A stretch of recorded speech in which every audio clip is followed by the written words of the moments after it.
Hello and welcome to the Warhammer Meta Chasers. This is your weekly live tournament rundown show covering the biggest and best Warhammer 40,000 events happening all over the world. Happy New Year, everybody. My name is Paul Murphy. I'm joined by Dustin Henshaw. Hello, everyone. Happy New Year. And Adam Camilleri. Oh, g'day, everybody. Sorry, my green screen's bouncing around. I got the green sun glowing up in this angle. Look, it looks very Necron-ish. You know, yeah, it's a Catan. They finally found out where I am. You are in trouble. Speaking of the trouble, people are going to have to be adjusting to some things soon, but that is the future, where you're technically in the future.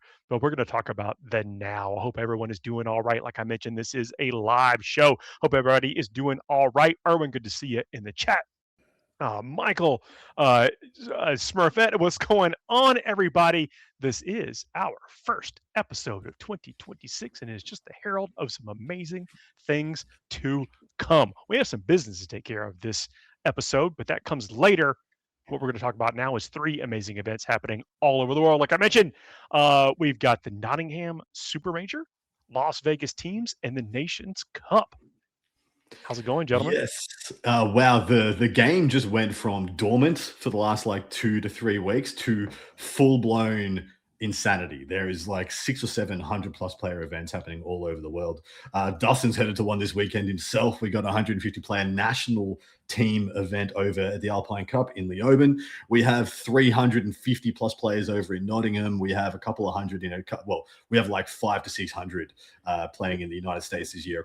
There's an 8-player team happening in Chattanooga. I mean, it's all over the place. You're right. When you're not kidding, it has woken up. We are alive again. The Catans that are coming for me and for the meta. Yeah. Oh, well, let's go ahead and jump right into it because we got a lot of stuff to cover here. The Nottingham Super Major, as you can guess, from Nottingham, England, 355 players competing over 7 rounds.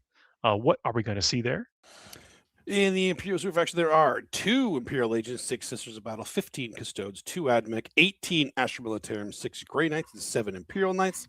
Space Marines, there's 32 Adeptus Astartes, 17 Dark Angels, 16 Space Wolves, 25 Blood Angels, 7 Templar, or Black Templar, I guess specifically, 8 Death Watch. Chaos, there's 8 Chaos Space Marines, 10 T-Suns, 15 Death Guard, 15 World Leaders, 17 Emperor's Children, 21 Demons, interesting spike there, 9 Chaos Knights. Xenos, there's 14 Necrons, 15 Orcs, 9 Tau, 8 Votan. Hive Mind, there's 15 Tyranids, and 8 Genestealer Cult. Wow, they're all here. Eldari, there's 11 Drukhari, and then 19 Eldari. Meaning the faction podium is Adeptus Astartes topping it off with 32. Blood Angels right behind them with 25. Demons on third with 21. Eldari then with 19. And then Astra Militarum with 18. It's not too surprising a spread. The Astra Militarum taking a spike here because of that new attachment doesn't surprise me at all. That attachment is fire. Absolutely is. Demons as well, the reinvigoration of, and there's a couple of factors here to unpack because we have had a kind of restructuring of the UKTC terrain formats that have, so it used to be that there was the more aggressive armies did a little better on WTC. The aggressive melee armies did a little better on WTC. G-Dub was kind of in between, a little bit better for shooting than melee, but a little bit more in between. And then UKTC was better for shooting overall. Hands down, if you had to pick one, shooting was better on UKTC than WTC or G-Dub.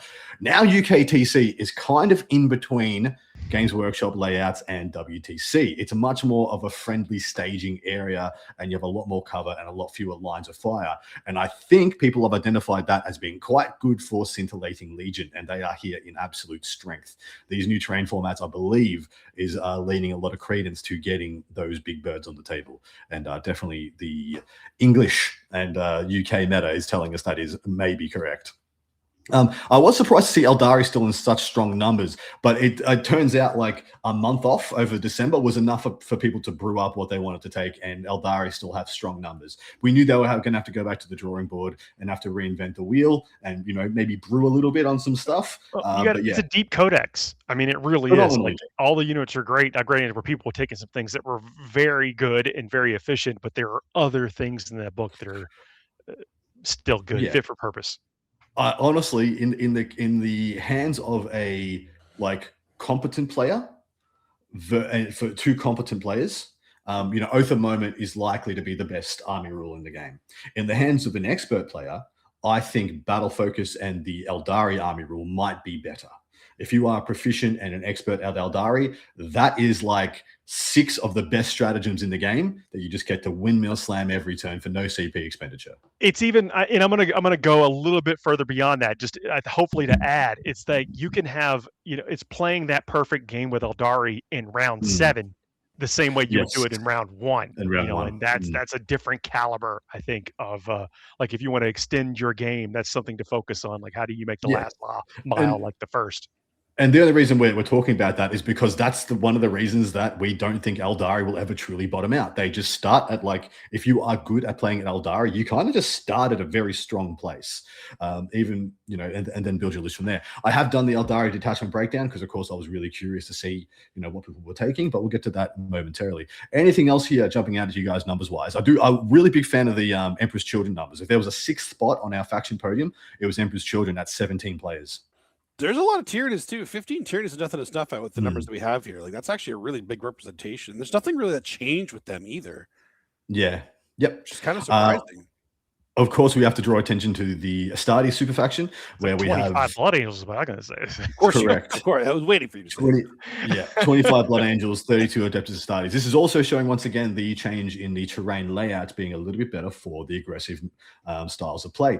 Emperor's Children, strong numbers. Blood Angels, very strong numbers. Of course, Ultramarines Victrix Guard kind of walks the line between, it can be built to have the extra unit of Victrix, and then you lose out on a piece or a piece and a half of quality shooting, or the other way around, where you have 1 to 2 Victrix Guard units and still have your full suite of DACA.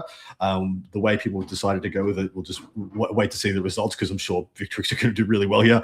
But not 10% Adeptus Astartes, just shy of 10% vanilla Astartes, which many people will be happy about. But when there's 355 players, still having 32, I did want to go through and make you guys guess how many Victrix Guard there were at this event, but I couldn't do it to myself. I valued my time a little. That's because you got tired of counting. But I will say though that once there is a list that people will take, like if it exists, then you can more plan into it, and that probably kept them out of the 10% slot, because somebody said, if you can't, I'm not going to join them, I'm going to beat them, and that's a couple more armies. There was a beautiful kind of swirling melee that was going to occur like a tornado around the Eye of the Storm being Victrix Guard. As in, do you play Victrix Guard? Do you play what beats Victrix Guard, or do you play what beats Victrix Guard? And I had people legitimately telling me that their faction could not actually, statistically, have a better than a coin flip chance versus Victrix. So they were going to tool to clown on things that beat Victrix, which I thought was really wild. They went that deep into the tank, writing a list of things that they think are good into Victrix, and then writing something that's good into that, because they couldn't beat the Eye of the Storm. So they wrote what is swirling around it and to beat, which I thought was very interesting. I can tell you what a lot of the people at the tournament I'm going to this weekend seem to be leaning into. I have 6 Tyranids at this event. Guess how many Norns there are at this event? Take a guess. 12. 9 out of 6, but one of them has 5. Yeah, I was going to say 16 is what I was thinking. Is it you? He is a hero. He is a hero. Two assimilators and 3 emissaries. How do you feel being the second coolest hive mind player at the event, Dustin? How does that being second coolest to that? That's a good feeling, man. He deserves that. He absolutely deserves that. All right, let's transition over to the Eldari detachment breakdown. We have 19 players in attendance wielding the pointy-eared. What are you saying, Paul? No, that opened up. I mean, it was 3 detachments before. Now this is I don't know. How about as you can get a Wind Rider? Maybe. As you can see, the title, let them cook. So of the 19 in attendance, 7 of which are aspect hosts. If they're just not quite sure if anything is better than this, so I'm just gonna keep going. Not broke, don't fixed it. 4 Seer Councils, 2 Serpent's Brood being the Harlequin's attachments, 2 War Hosts, and then singles for Guardian Battle Host, Devoted Diviniad, Wind Rider Host, and Spirit Conclave. And I got to ask you, what detachments do they have that aren't represented here? Do they have more than that? They have some bad ones. They have some the vehicle based one that came out in Grotmas. Oh, which is right. Cool. It's up there with some of the worst attachments in the game. But this is just showing you knock a little bit off the top, and people will brew. They will experiment and try to see what sticks to the wall. The Seer Council one is something I'm actually quite high on. I actually quite like the Seer Council. It runs. I didn't have time to break down and look at those lists because I wanted to see if they were trying to make the Death Star, the Guardian Battle Host was trying to wield a little Death Star that they can make. We have a max unit of Guardians plus a bunch of attached characters, the Farseer and the Warlocks and stuff like that. And you start bouncing it around, doing way more damage than you think it should, and it can start to do some very spicy things. But yeah, didn't quite have time to do that, so I'm curious to see how they do. Anything here jumping out to you, boys? I think you already called it out with the Seer Council one, because I've always really liked that Seer Council attachment, even before all the other stuff got nerfed repeatedly. But not enough. I actually think it has some of the best plays that they have with her. It's not as much as kill pressure, but it's the tricks that Eldar need to win games. Yeah, I'm surprised there wasn't more Wind Rider host, same as Erwin. When all the changes happened, I was thinking Seer Council and Wind Rider host would be the stock in trades. The only one I thought might take over was Serpent's Brood, but that just depended if Eldari players... Because not every, it's weird, yeah? Because like every Tyranny player is a Gene Stealer Cult player as far as I'm concerned, but not every Eldari player is a Drakari or a Harlequins player necessarily. True. And so it's actually interesting that we have some of those super factions where people play everything. CSM players, as far as I can tell, play most of the sub-factions of Heretic Astartes. Like scratch the surface of a CSM player it's dusty underneath. It used to be a lot more common to take all the cult troops in a chaos army, so you'd have one or two units. Like, well, I already have one. I have 10 Roll Eaters. How about 50 more? It's a quick jump. Yeah. The other thing that it might be is that we have a bunch of people who might not have 2,000 points of Harlequins in order to rock that one out. And with it, being perceived as not too dissimilar in some facets to other archetypes, they're not willing to run out and buy another 2,000 points of Eldari in order to play that. Rather, they can just stay on Aspect Host or some other variants and get, half of the way there. But Serpent's Brood is very good, and I encourage Eldari players to give it a go because it is pretty strong. All right, I've got one list to break down from one of the top players in attendance, and there are many top players in attendance. I could have picked from about 20 players for this one, but I found something spicy, and it's not a army that has been looked at super heavily recently. Death Guard. This is Nathan Roberts, one of the better players in England.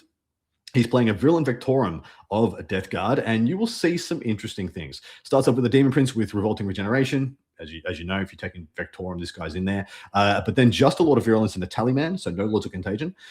10 Blight Lord Terminators, in addition to 3 units of 2 Spawn. Paul will be happy. 3 Blow Drones with the Spitters, 3 Blow Drones with the Blight Launchers, 3 single Mephitic Blight Haulers, and 10 Poxwalkers. So he's got 9 little Buzzbox, frustrating to kill tank pieces that are all like, sweet, you got a unit of Eradicators, massive overkill for this unit. If you just have a scattering of like las cannons, kind of annoying to kill. And then 10 Blight Lords to just chunk it all together and make it go. This is pretty cool. It's like, where did all the melta guns go? They're only in one place now. They're one army. You just got to dodge one army, and it's probably off the races again. I wonder if Nathan has done the math perfectly and 10 Blight Lords with the Lord of Virulence with the real wounds just kind of dome Victrix is what I want to know.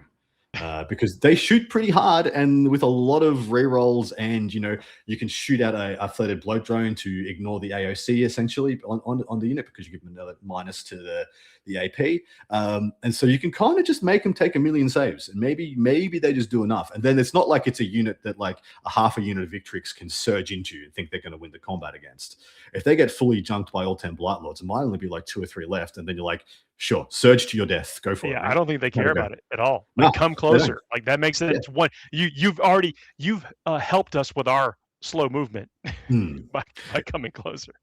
In addition, this is a great army for pulling apart surge moves, in the fact that you have like these 9, 10, 11, 12, if you count the spawn units, that can be the closest thing that make you surge into them.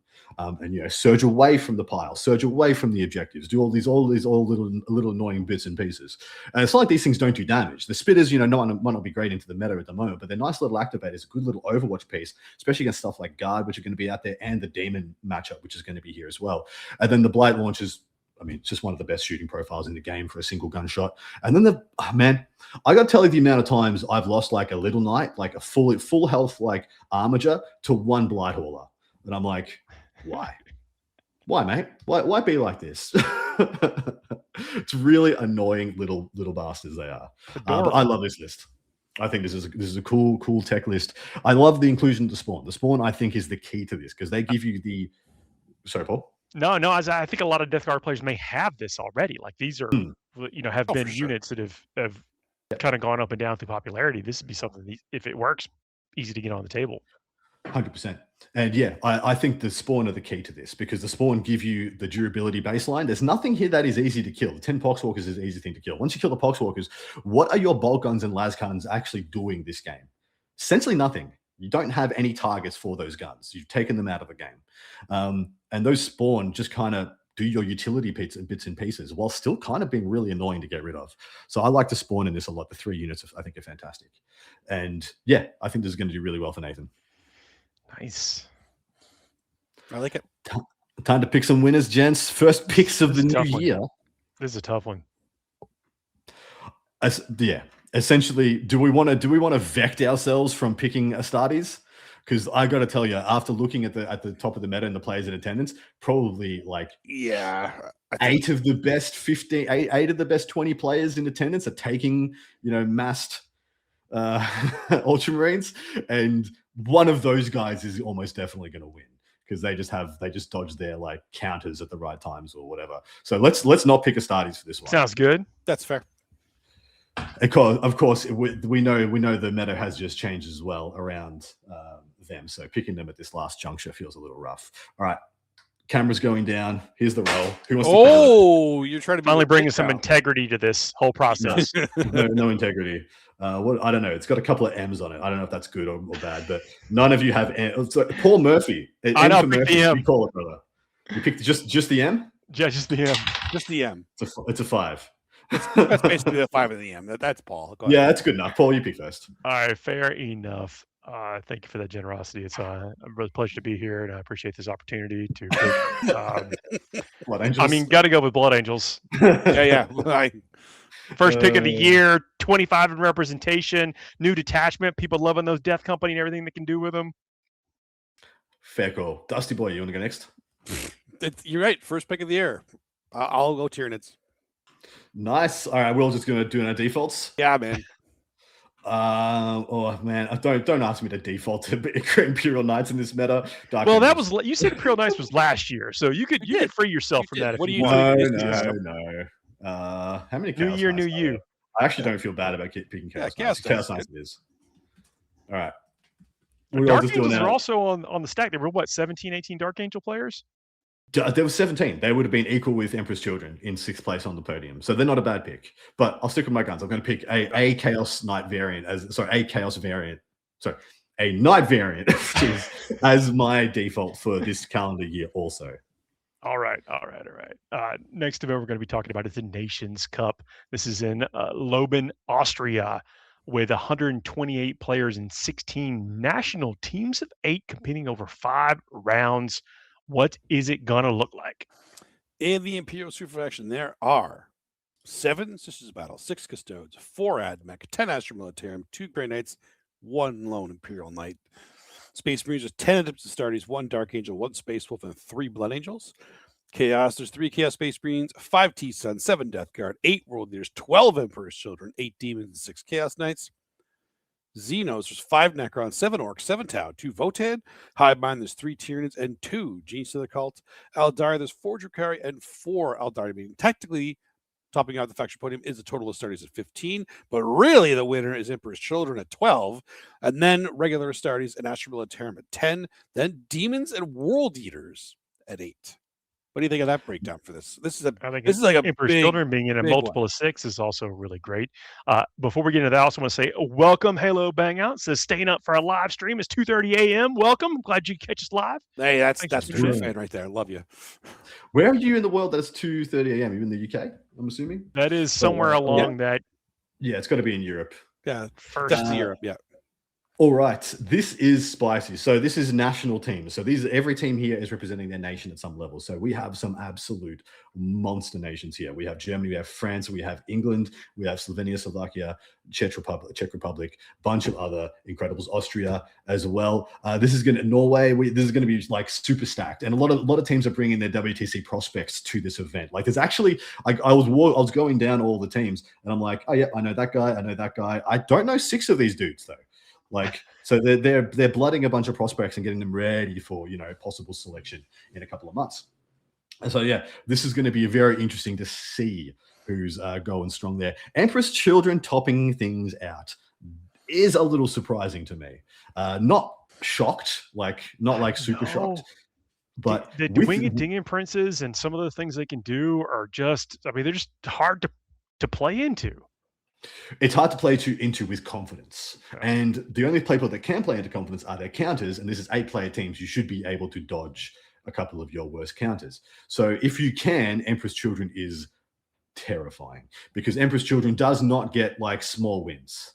It's like almost impossible for it to get small wins. In fact, one of the criticisms of Empress Children is that they either get bodied or body. They like 15 plus or 5 or less is the score range on the differential you can expect from your Empress Children player. And that's pretty much just up to the pairings person to use them correctly because they are like they're not like a spanner with an adjustable, size. That's a wrench really for the folks in the rest of the world. It's a wrench. Yeah, they're not an adjustable wrench. They're like literally, this is the size of the tool and this is what it does. You cannot make us do anything else. And either we're going to do it really well or we're not. And so this is showing a lot of confidence either in their players or in their pairings matrix, which is quite good. Astartes at 10 at Astra Militarum. In my opinion, they're the 2 best armies in the game. I'm shocked there's not more, to be honest. Like I'm shocked the breakdown actually had anything apart from like Adeptus Astartes and Blood Angels. Those are the only 2 that I would have expected to see here. We only have singles for Space Wolves and Dark Angels, so it's not like this is, wildly differentiating. It's 10 versus 5 other Astartes variants. But is there anything else here, boys, that's jumping out to you guys? Jumping out? No, I don't think so. I think this actually makes a lot of sense what has been added to the game recently and what the best teams are bringing, especially if you're talking about prospects, because there's going to be a couple things here that they're testing. It's not going to be like, this is the list we're taking. There's 7 orcs. Yes. Yeah. So the two ones that I see as the big testing ones to see if they're fit for purpose, Orcs and Custodians are the 2 lists that I'm seeing that a lot of people are kind of milling around trying to see if they're good enough because of course this is 8-player teams. You're always going to have your guard, you're always going to have your aggressive couple of builds. In this case Empress Children is being taken very heavily. You're always going to have your techie Eldari super faction player who's going to play Spite or Serpent's Brood or some special Eldari nonsense, but then you get down to like your 6th, 7th, 8th pick. And you need to find some juice in those B+ tier factions that can actually add some X factor. And man, a lot of people are talking about Custodians at the moment. And you want to know what they're talking about in Custodians wise? Guard? 6 units of Custody Guard. Nailed it. Yeah. Just Custody Guard.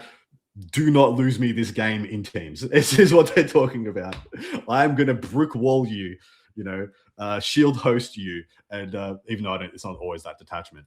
And there's one of the lists being taken by Team France. Now, whenever Team France is represented at an event, I'm going to cover what Team France is doing. They are the reigning, defending, 2-time back-to-back world champions of the WTC. It has not been done in the modern era of the game. Germany did it in the mid-2000s.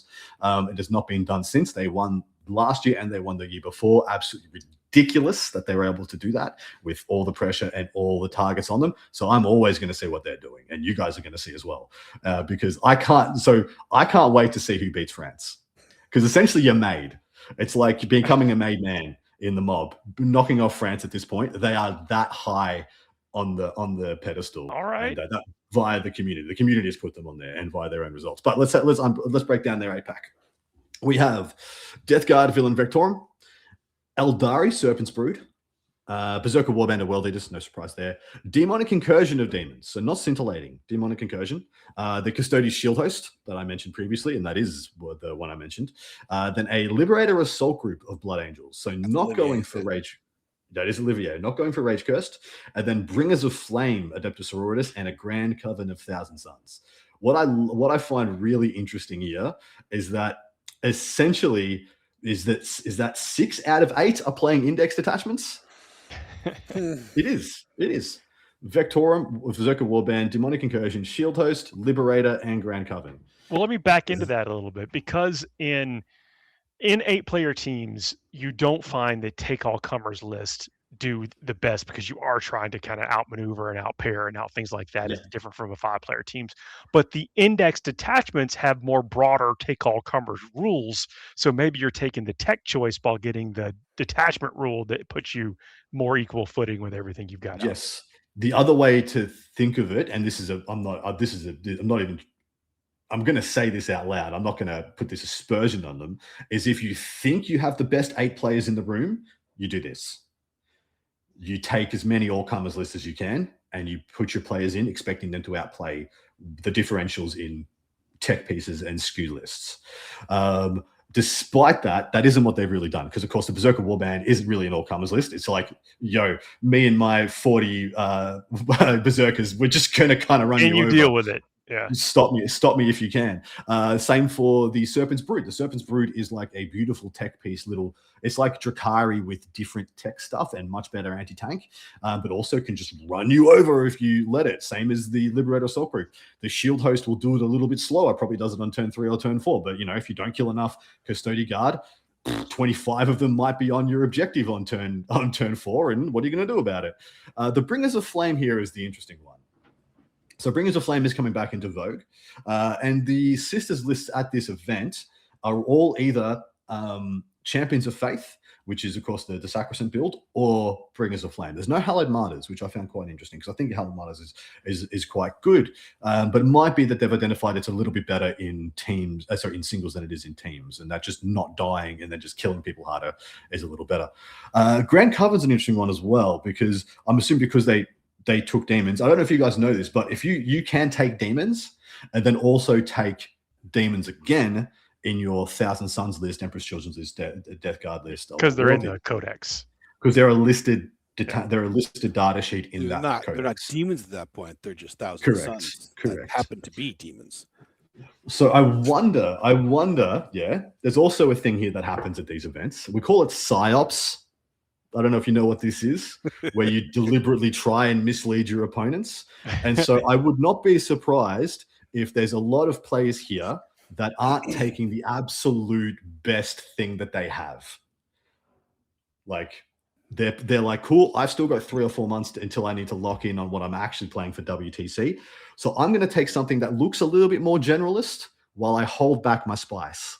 It's also a thing. Yeah, as you conceal what you're really going to take. You're just going to go through the motions of playing out some strategies. I am here to play 5 reps against international quality opponents, but I'm not going to give up. I'm not going to throw the baby out of the bathwater and let them see everything that I'm brewing. Yeah. Which is every also single Tyranid player is playing Subterranean.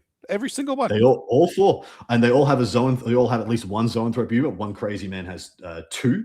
I really like the German NID list. I'm a big fan of the German NID list. In fact, you want to unpack that? I can pull that up for you in one moment.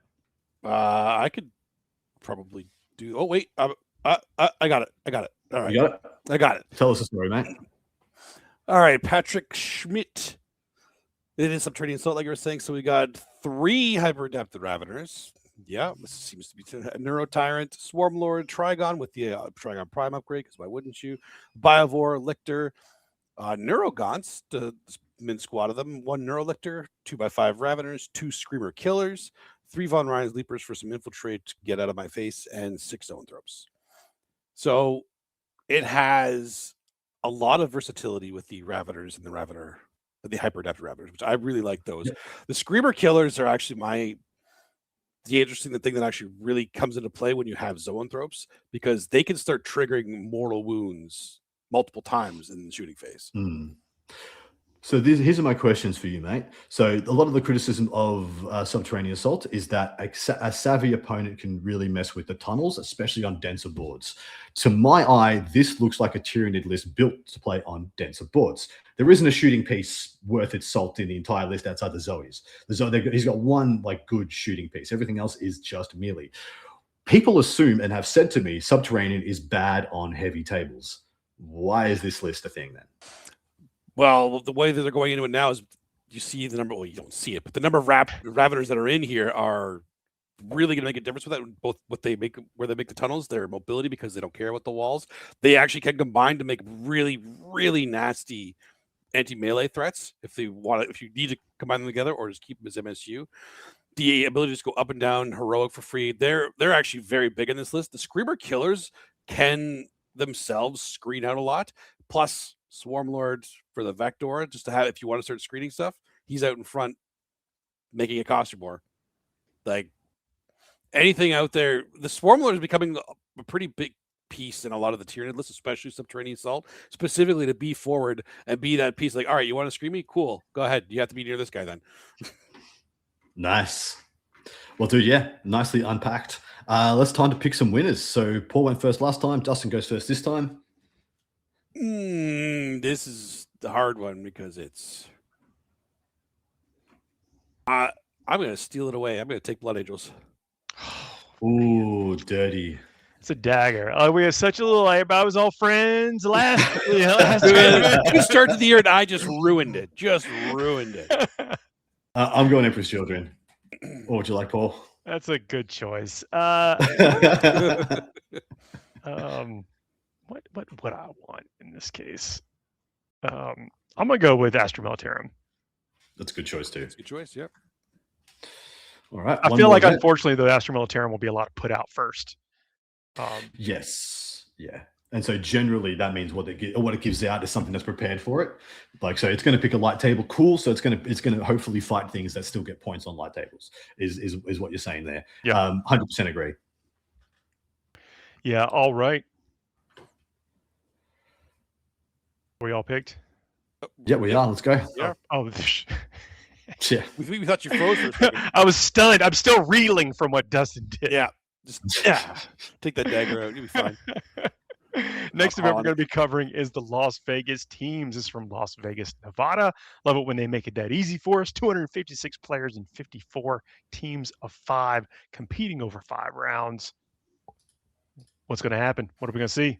In the Imperial Super Faction, there are 5 Sisters of Battle, 9 Custodes, 8 Admech, 26 Astra Militarum, 7 Grey Knights, 7 Imperial Knights, Space Marines, 27 Adept Astartes, 6 Dark Angels, 4 Space Wolves, 3 Blood Angels, and 3 Black Templar. Chaos, there's 13 Chaos Space Marines, 7 T-Suns, 12 Death Guard, 19 World Eaters, 10 Emperor's Children, 17 Demons, and 8 Chaos Knights. Xenos, there's 11 Necrons, 10 Orcs, 12 Tau, and 10 Votan. Highbind, there's 10 Tyranids and 6 GC they're called. Eldari, there's 7 Drukhari and 8 Eldari, meaning the faction podium is Astartes. Technically, total Astartes at 43, but Astartes still topping it up with 27. Then Astra Militarum right on their heels with 26. Then a big drop to World Eaters at 19. Then Demons at 17. And then another drop at Chaos Space Marines at 13. However, there's a lot of good representation on all the factions here. So, there might be a drop there, but even with, what's big when G's are called, they're at 6. As one of the lowest. Well, I want to point out the big winner is that so far the 3 biggest events of the week, one being the biggest singles event and then 2 of the bigger team events, all 3 have had demons in their podium. All 3. Yeah, that's right. So demons going straight from middling, pretty good, but not that good, to dang, we need to, we're in a teams environment, we need to take this, or people just wanting to play it enough that it's one of the top played factions at a 350 plus player event, singles event. So yeah, demons definitely one of the stories of this weekend. Astra Militarum, Adept Astartes, yeah, whatever. Yeah. World Eaters, kind of whatever. Really happy to see Chaos Space Marines getting some decent representation here, though. Really happy. Now that we talked about all the stats, I want to know what happened to Admech. Not enough balance-wise in MFM. Every person I have talked to still considers Admech to be one of the top 3, if not top 4, top 5 armies in the game. But the representation has completely fallen off. And I got to ask why as well, Paul, because they're fantastic.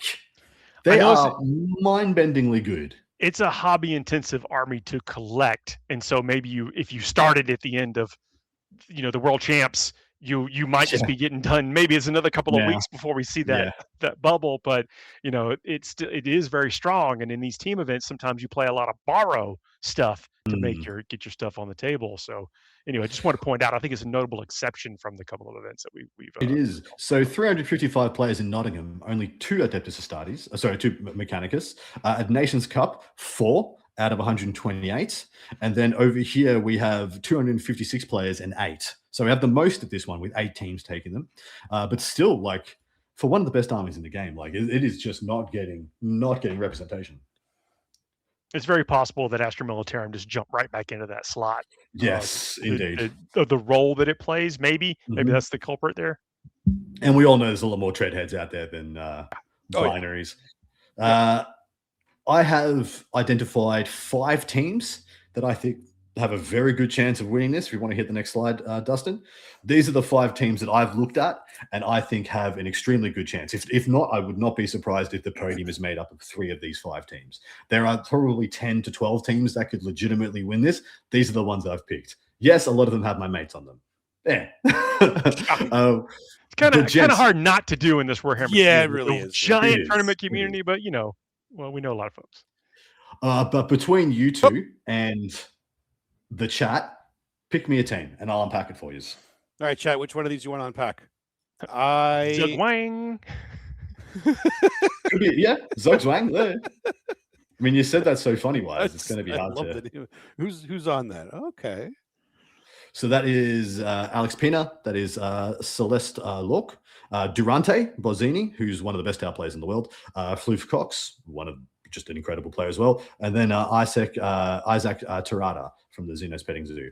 That is Thousand Suns, Adeptus Astartes, Tau, Admech, and Astra Militarum. So they are playing the guns. Floof's playing Admech now? Quitter.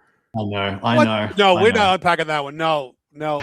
It got vected. Apologies. Vected. How dare you, sir? Apologies, Zugzwang. What? It is a fun word to say, isn't it? It's just actually fun I love to that say. name. Like, yeah. What's this AOW stuff? It's not no Zugzwang. You're abbreviating the name. Everyone's calling Zero. That's my team as well. Zero Comp are the old war horses themselves.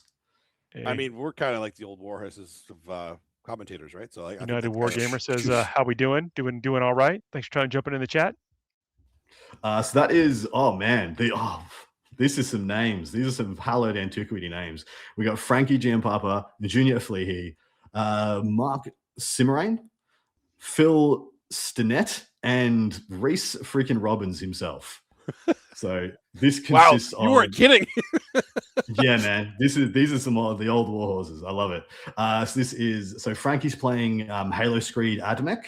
Nice, good list. I've got Junior is of course playing Votan is playing Needguard, Oathband.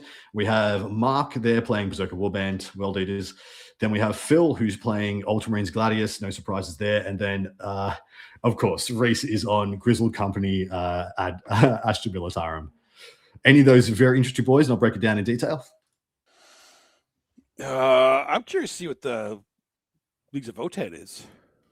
Yeah, so that's Junior Fleehey, who is probably like top 3 Votan players in the world. He's playing as Needguard. He's got a Memnus strategist with the Oathbound Speculator. He's got Uthar, of course. I love seeing Uthar. 2 Capricious Carriers. 3 Thunderkin, all with Grav. 1 unit of Earthshakers. That's cool. The Chthonian Earthshakers. And then he has a unit of, 2 units of 5, 3 units of 5 Hearthguard, 3 units of 5 Termies, and then a double Hecaton, 2 units of Jaegers, and then was 1 unit of 6 Steeljacks with shooting and 1 unit of 6 Steeljacks with melee. So he's gone quite thick. Everything, pretty much everything here, apart from literally everything outside the Jaegers is multi-wound here. Interesting little skew there. I like it. He's got the 2 big. He's got the 2 big tanks, and he's got the 2 little tanks in the Capricious and the Hecatons. He's got the 3 units of anti-tank little pocket pieces in the Thunderkin that can also strip cover as well. I'm interested what the Earthshaker idea is. Just having 1 unit of Earthshakers. I could tell you that our Votan players actually started taking Earthshakers too. They added something to the list that I feel like the Votan were missing. And it's odd, even just like, because they are out of line of sight. They do have that opportunity, which they can still hit on 4s, even though they're supposed to hit on 5s, but they have so many ways to get movement to hit. They're actually pretty effective because they are their blast, and if they see something, they're going to hit on 2s almost. It's crazy. But they have a really good horde clear that's safe. That's something that's pretty good. That Votann don't have. Like the best one they had for horde clearing really was their Terminators, right? That was the best. They would clear any chop, but they have to be right in their face to do it. Yeah, and 270 points. So expensive, exactly. Yeah, with 270 points without a character. Yeah, 110 points to clear chaff at a safe distance for Votann. I think it's actually a big deal, especially when you're bringing some of the close combat pieces when you have like what they call the steel jacks with the melee weapons down there, and it opens the way so your the fortresses can actually go forward and not get move blocked as long because they can't throw these things up there and just keep them there forever because you don't have to throw something expensive to clear chaff, which is, like I said, very important for Votann, I think. So I think that's a really good ad. Oh, what is interesting is that the first one we looked at, Zugzwang, they also had both AdMech and Guard in their list. And so it's interesting to see another team doing the same thing. Both AdMech and Guard in the same lineup. Forcing their opponents to have 2 answers. It's not bad. Beautiful. All right, time to pick some winners, lads, for our last event.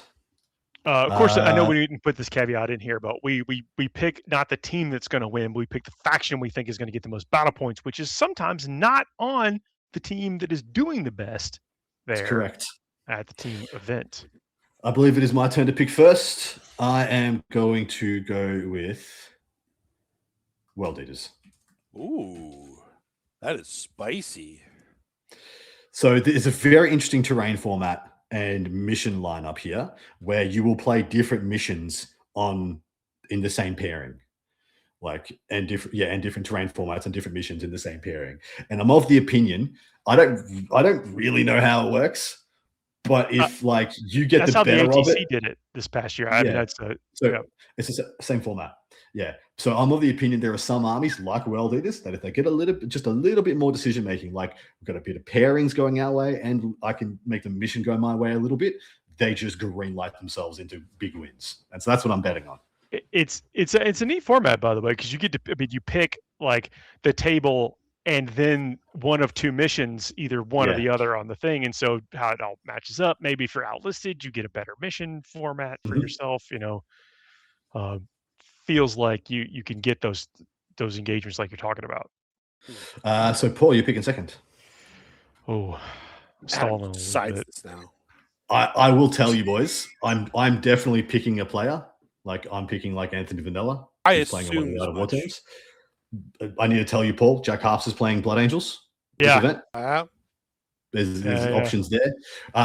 Dustin, you have Tucker if you'd like to pick GSC as well. He's playing Eldari. I looked. He is another quitter. Dead to me. Dead to me. I just I was gonna risk Tucker. Why? Good GSC players. All right. Wait. Neither of them are playing GSC. Look, I'm going AdMech. Fair.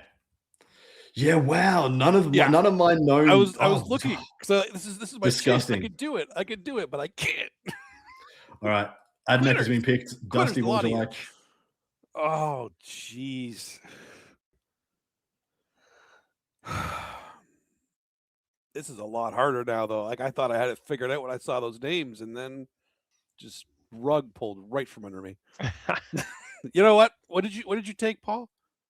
Adeptus Mechanicus. I will take Astra Militarum. Astra Mil. Nice. What's Lennon taking? Astra Mil. Damn it, Astra Mil. What have I done? Jerk.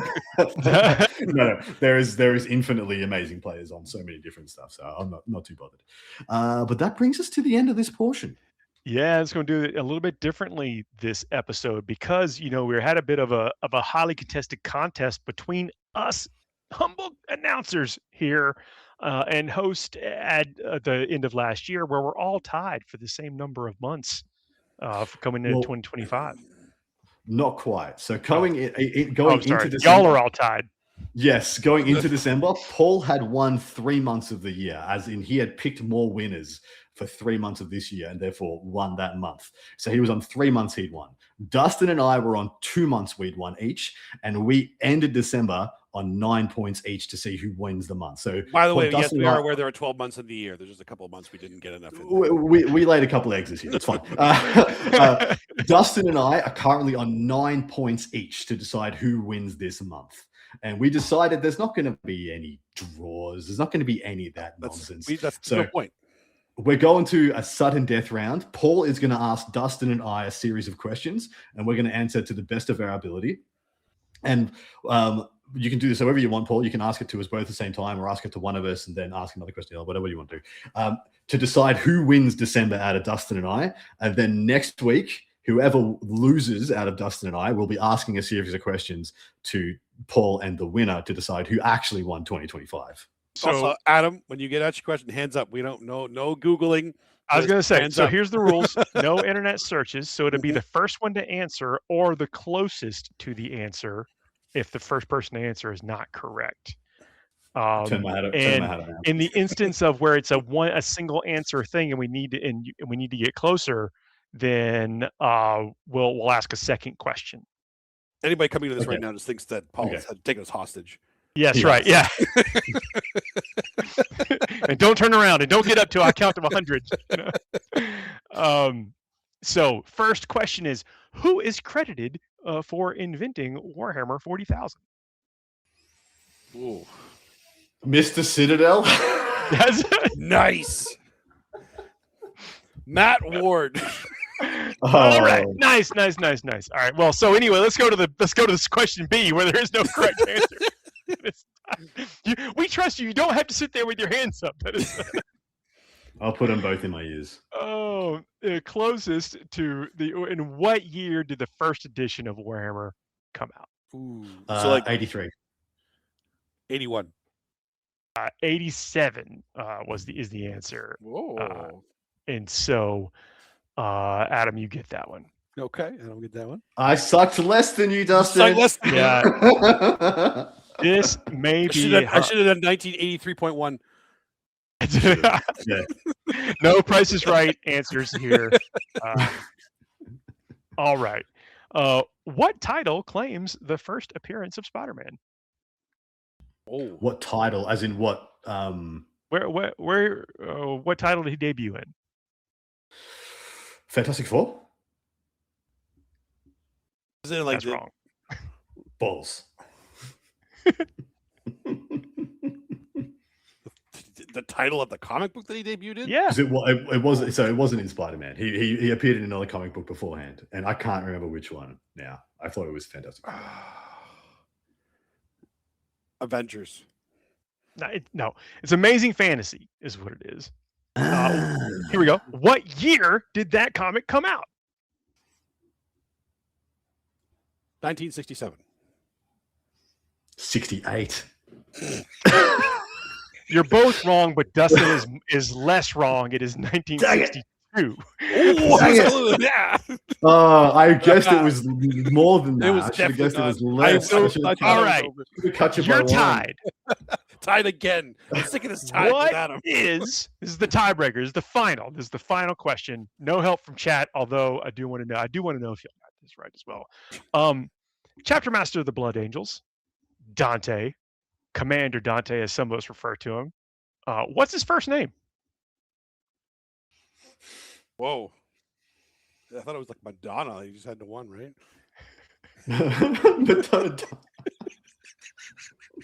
I wasn't saying that was his first name. I was comparing him to somebody else who only had one No. name. We'll take Madonna as your answer.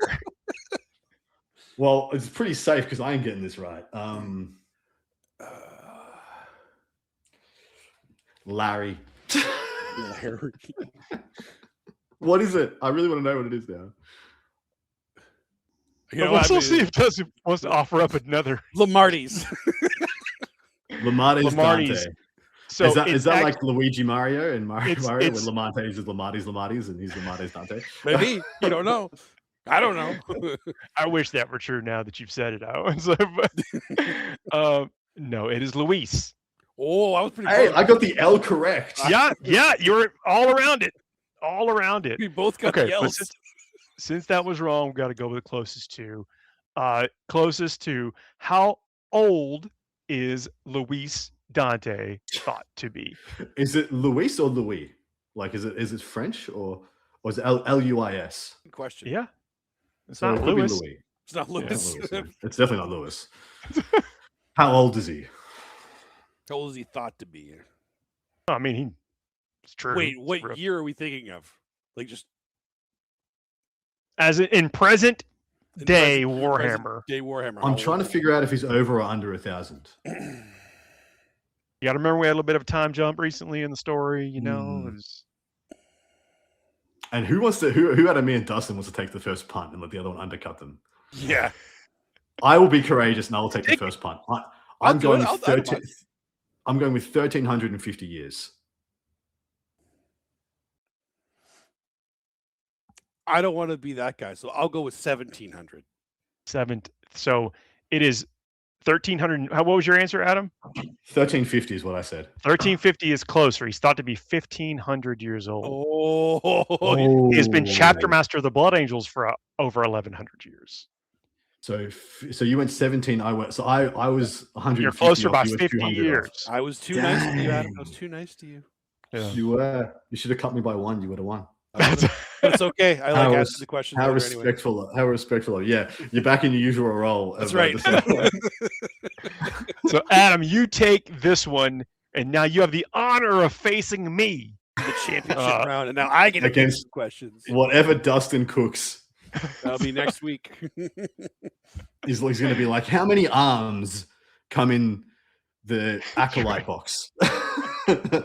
Well, you took away one of my questions now. That's not fair. you just do the neophyte boxes. Oh, folks, thank y'all for tuning in. Please, we didn't ask for this just yet, but I invite you to please hit the subscribe button if you have not already. Please give us those 5-star reviews wherever you listen to us. We need those algorithms to kind of like launch us, propel us into 2026. If you are so inclined to do so, or if you like what you heard, if you made it this far, please do that. Some interaction would be a beautiful thing for us, and we really appreciate seeing that. Of course, love seeing some folks in chat that we've not seen before. Folks stayed up late. Folks are getting up early all over the world as we bring you the biggest and best events happening for Warhammer 40,000 in the universe. That is our show for tonight. We will be back. Well, actually, next week, we might not be back because Adam and I will be talking about some Warhammer 40,000 from Palm Springs, California. Right. So catch us over there if you would like to see some tournament action from on the Games Workshop Twitch and YouTube channels. We'd love to see you over there. But the week after that, maybe we'll get a part 2 of the show for the Patreon tier 2 and subscribers in between there and there. But check us out the week after back here. Set your clocks. It's been a pleasure. Happy New Year. Beautiful. Happy New Year. Happy New Year. We'll see y'all. Have a good night, everybody.